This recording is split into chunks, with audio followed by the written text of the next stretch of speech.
ബിസ്മില്ലാഹിർ റഹ്മാനിർ റഹീം.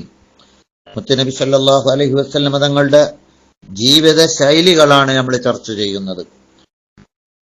അവിടുന്ന് ഇമാം ഗസാലി റഹ്മത്തുള്ളാഹി അലൈഹി പറയുന്നു, യുജീബുൽ വലീമ, മുത്തുനബി ആര് വലീമത്ത് എന്ത് ഒരു സദ്യ ഒരുക്കിയാൽ അവിടുന്ന് ആ സദ്യക്ക് ക്ഷണിച്ചാൽ അവിടുന്ന് അതിന് പോകാറുണ്ട്. അവരെ തൃപ്തിപ്പെടുത്തുന്ന നിലക്ക് പോകും. വയഊദുൽ മർളാ, രോഗികളായ ആളുകള് ഉണ്ടെന്നറിഞ്ഞാൽ അവിടുന്ന് അവരെ സന്ദർശിക്കാറുണ്ട്. അത് വലിയ പുണ്യമുള്ളതാണ്. അവിടുത്തെ ശൈലിയായിരുന്നു. വയഷ്ഹദുൽ ജനായിസ, ആരെങ്കിലും മരിച്ചതറിഞ്ഞാൽ മുത്തനബി ആ ജനാസക്ക് ഹാജറാകാറുണ്ട്. മരിച്ചെടുത്ത് പോവുക എന്നത് മുത്തുനബിയുടെ സ്വഭാവമാണ്, ചര്യയാണ്.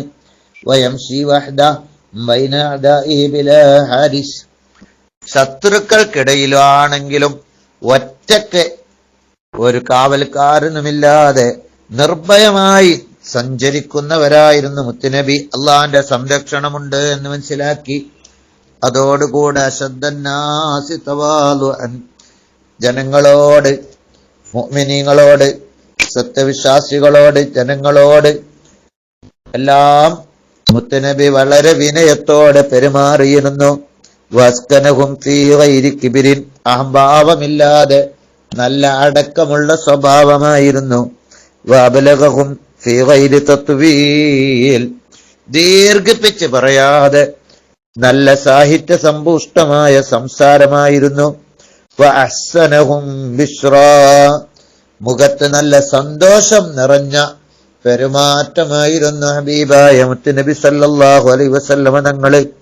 ലാ യഹൂലുഹു ശൈഉം മിൻ ഉമൂരി ദുനിയ, ദുനിയാവിന്റെ കാര്യങ്ങനെ ചിന്തിച്ച് ടെൻഷൻ അടിക്കാറില്ല. വയൽബസു മാ വജദ, അവിടുന്ന് അവിടത്തേക്ക് കിട്ടിയത് എന്താണോ അതങ്ങ് ധരിക്കും. ഫമറത്തൻ ശംല, ചിലപ്പോൾ ശംല വസ്ത്രം ധരിക്കും.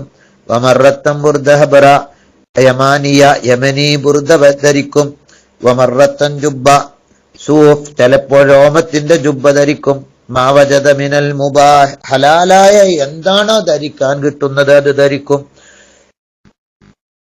ലബിസ ഖാതമ ഫില്ല, നബി തങ്ങൾ ഒരു വെള്ളി മോതിരം ധരിക്കാറുണ്ടായിരുന്നു. അവിടുത്തെ വലത് കൈയിന്റെ കുഞ്ഞുവിരലിലാണ് അത് ധരിക്കാറുള്ളത്. ചിലപ്പോൾ ഇടത് കൈയിന്റെ കുഞ്ഞുവിരലിലും